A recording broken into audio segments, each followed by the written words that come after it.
தமிழகத்தில் நாளை ஆடி அமாவாசை பலி தர்ப்பணம் நடைபெற உள்ள நிலையில் தமிழக கேரள எல்லையில் கேரள பஞ்சாங்க முறைப்படி இன்று குழித்துறை தாமிரபரணி ஆற்றில் பலி தர்ப்பணம் நடைபெற்றது. தமிழகம் மற்றும் கேரளாவில் இருந்து ஆயிரக்கணக்கானோர் மறைந்த முன்னோர்களுக்கு அதிகாலை முதலே பலி தர்ப்பணம் செய்தனர். ஆடி அமாவாசை அன்று கன்னியாகுமரி மாவட்டத்தில் குழித்துறை தாமிரபரணி ஆறு, கன்னியாகுமரி முக்கடல் சங்கமம், திற்பரப்பு உட்பட நீர்நிலைகளில் முன்னோர்களின் நினைவாக பலி தர்ப்பணம் நிகழ்ச்சி நடைபெறுவது வழக்கம். ஆனால் இந்த ஆண்டு ஆடி மாதம் அமாவாசை தொடர்ந்து 2 நாட்களில் வருகிறது. அதாவது நாளை ஞாயிறு தமிழகத்தில் ஆடி அமாவாசை நிகழ்வுகள் நடைபெறுகிறது. இந்நிலையில் ஏராளமானோர் கேரள பஞ்சாங்கத்தின்படி முதல் நாளான இன்று பலி தர்ப்பணம் செய்ய முடிவு செய்துள்ளனர்.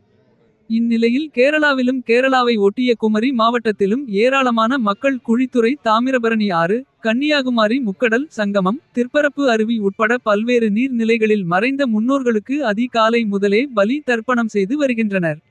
இதனையொட்டி இன்றும் நாளையும் 2 நாட்கள் குழித்துறை தாமிரபரணி ஆற்றின் கரையில் அமைந்துள்ள மகாதேவர் கோவில் அருகில் கோவில் சார்பில் பிரம்மாண்டமான கொட்டகை அமைத்து சிறப்பு ஏற்பாடுகள் செய்யப்பட்டுள்ளது.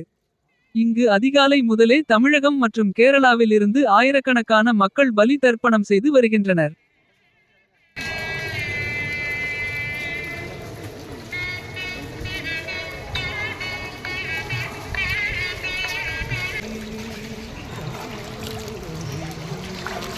பதுக்க பதுக்க வரும்.